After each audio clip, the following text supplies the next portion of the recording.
Hello and welcome back to my channel. Have you ever wondered, am I in a domestic violence situation? Well, if you are being sexually or physically abused, it doesn't take much to realize that you're in that situation. But if you're being emotionally or psychologically abused, you may not realize that you are in a domestic violent or intimate partner violent relationship. Now, this subject is really near and dear to my heart because I myself have been in an emotionally and psychologically domestic violent relationship. And at the time, I didn't realize it. Just like you, everything starts out nice and everyone puts their best foot forward when they are engaging into these new, relationships. But then over time, things happen and you start to wonder, what did I get myself into? Now, if you remember, Oprah always said, there's always a sign. But a lot of times we ignore the signs because we're so wrapped up in this individual. The way that God made us, he made us to want affection. He made us to want to be loved by another individual, but being loved and being abused is two different things. And sometimes I think the wires get crossed a little bit, and you may not realize that you're in this emotionally abusive relationship. So I will just tell you the definition for domestic violence is basically someone wanting to have control over you, and they use fear to get that control. When I think about it, we're all grown. Why does anybody need to be in control of someone else? You know, Never really understood that. But some people feel that they have to be in control. And then there is the abuser, and then there's the abused. And there's a reason why the abuser abuses, there's a reason why the abused stays for the abuse. So today we're going to talk about a few of the ways that you could recognize if you are in a psychologically abusive relationship. So I'll start out with humiliation.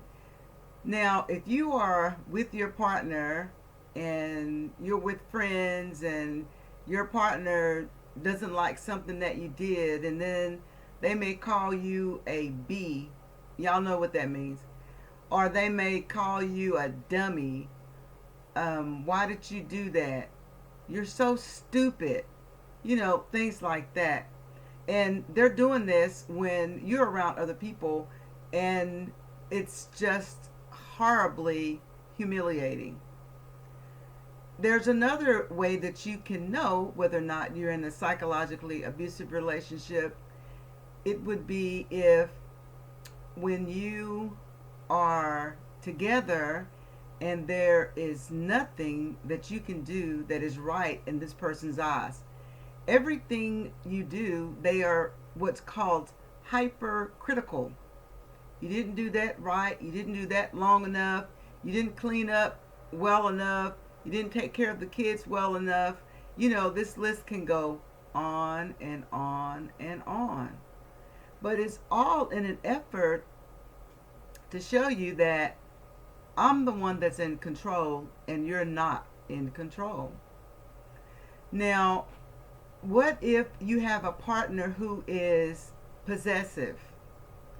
Now, that partner has to know your passwords to your phone, to all of your electronic devices, because they want to know who you're talking to, how long you talk to that person, who's emailing you, who you're emailing. They want to know what time are you leaving from wherever you are. It shouldn't take you that long to get home. It only takes 30 minutes to get from work. And here it is, you're 35 minutes, you're 5 minutes late. Or they may say, they may ask you, so who did you talk to when you were gone?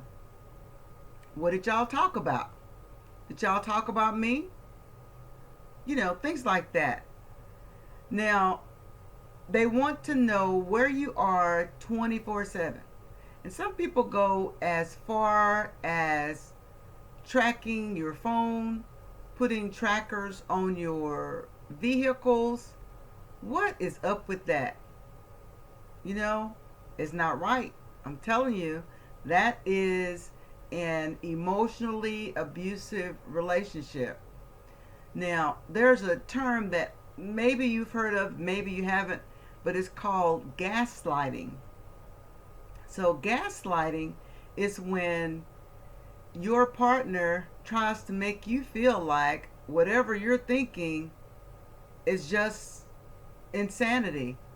It's like, no, that's not right. I don't know why you're thinking that because it's this way, it's not that way. You know, they make you think, although you start out thinking what you think. I mean, you start out thinking that you know what you're talking about. By the end of the conversation, you begin to doubt, did I really know what I was talking about? He's telling me, that it's this way when I thought it was that way. So that's called gaslighting. It's just another technique to try to control what you're thinking. And then there is your phone. Do they have your passwords to your phone? Are they taking your phone and saying, I've got to I've got to scroll through the phone because I've got to see who's been talking to you. What's up with that? So another way you may feel like you're in a psychologically abusive relationship is you're being isolated from your family. So there was a time when you first got together that you all went over to your family's house, and your family's like, oh, well, we really like that individual. And then you'll find more and more and more that you're not going over to your family's house. And then not only that, your family's not even coming over to your house. But that's because the individual wants to have total control. They want to control who you spend time with. They want to control where you go. They want to control all parts of your life. Now, it's hard to understand why that is an important thing for someone to have control. Well, that's where I come in because I actually can help the abuser and I can help the abused. Because when you really look at the situation, there's a problem with each one. Because the person who's being abused, there's got to be a reason why you stay there and you take the abuse. And then the person who is the abuser, there's got to be a reason why they are abusers. Come see me. I have an open space for you to have a discussion in a zone that is judgment free. It is not for me to decide who belongs with whom. But what I would like to do is educate you to the point where you will know whether or not this relationship is a sound relationship. So domestic abuse affects so many people. It affects the abuser, it affects the abused, it affects children, it affects what's going on as far as what's going on in the workplace. And at the end of the day, a lot of times the people who are abused, they end up having a lot of anxiety and a lot of depression just because they're in abusive relationships. But hey, that's why I'm here. I'm here to help. So, come see me. Better Days, faith-based counseling.com. Have a blessed day.